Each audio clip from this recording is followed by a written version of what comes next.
Hello everyone and welcome to INFINOX Market Insights with me, Richard Perry, analysing markets for INFINOX on Friday the 23rd of July. Now the early part of this week there was a big sell-off, big move into safe haven asset plays, treasury yields sharply lower, equity markets off. But in the last couple of sessions there's been a rebound. Now the question is this a trend changing move? Because the dollar strength that we've seen in recent weeks has just started to look a little bit less decisive, and there'll be question marks surrounding as to whether that dollar strength does continue. But I think equity markets are a good signal because equities have been really weak, certainly in Europe in recent times, and the rally is showing signs of rolling over again. So there are questions surrounding that, and also how sustainable this move higher on treasury yields is.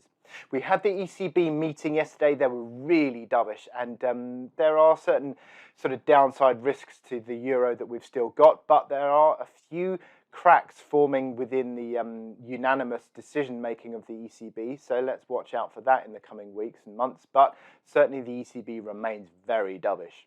Now, with regards to where commodities are, well, there's a slight basis of support that we saw, certainly oil picking up, and a line of support finding for gold as well. But once more, it'll be interesting to see whether this is a trend changing move.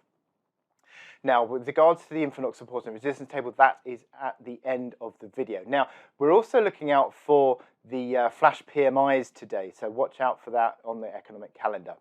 So with regards to the charts we've got today, well, the charts analysis is going to be looking at euro dollar in the wake of that ECB meeting. Euro continues to slide away with lower highs, and we'll look at the key levels that you need to watch out for there. But we're also looking out for gold, that key support line on gold, what are the technicals showing us?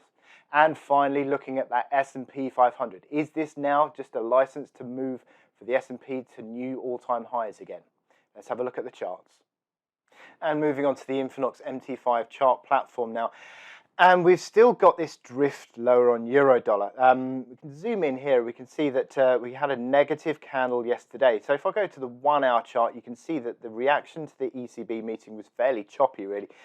Sort of moving around, initial gains, but then the euro fell quite sharply into the afternoon and remains under pressure to the downside. You can see on this daily chart where we continue to fall away, continue to see lower highs and lower lows. But is there signs potentially of a little basis of support? The RSI is not all that negative, it's 35. You could argue that gives it downside potential, but the fact that the euro hasn't fallen sharply in the wake of the ECB meeting would sort of suggest maybe there's signs of potential support.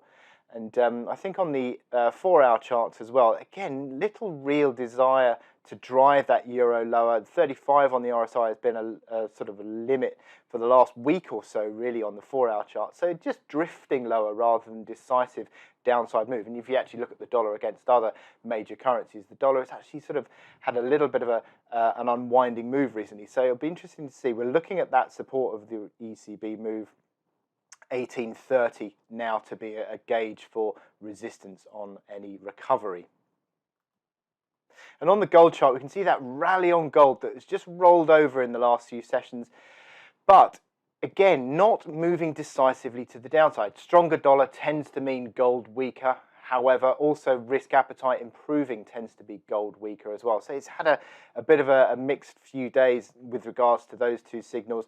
And it'll be important to see how gold sort of measures up against this support at 1790. You can see that in the last couple of weeks, actually, 1790 is held repeatedly as a support basis, but obviously that could turn into a top pattern if that got broken.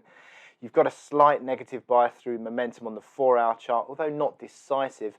And on the daily chart, it's basically trading around the 50 mark on the RSI. So basically sort of ranging levels there. So we're looking out for 1790 to be the key level of support on gold. With regards to resistance, clearly we're seeing sort of 1825 to 1830 key resistance there overhead. And finally on the S&P 500, 3 strong bull candles in a row. You could argue they're slightly starting to sort of lose their magnitude of upside. RSI back at 60. So if the S&P 500 just started to tail off slightly here, you could argue that it's starting to lose a little bit of the upside, but the key move to the upside was also driven by tech stocks. Really strong gains on the tech sector on the NASDAQ. Big weighting, about 40% of the S&P 500 in tech, and certainly that has helped to drive the S&P 500 higher.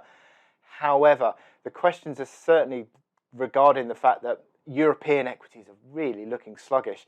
So how much further to the upside can this S&P 500 go? My sort of feeling is you might start to see the S&P 500 losing some of its upside impetus in the coming weeks, but certainly for now it's looking for a retest of that all-time high, 4,389 I think it is, as the resistance. 4,400 is certainly within scope, but again, sort of just be careful looking at support of 4,340 initially. If that starts to go, then you could see it starting to turn into a range. Thanks for watching this video. I hope you found it informative for your trading. Join me again on Monday, where we'll be looking at how the risk appetite rebound is progressing. So I'll leave you with the INFINOX support and resistance table, and I'll speak to you then. Thank you very much.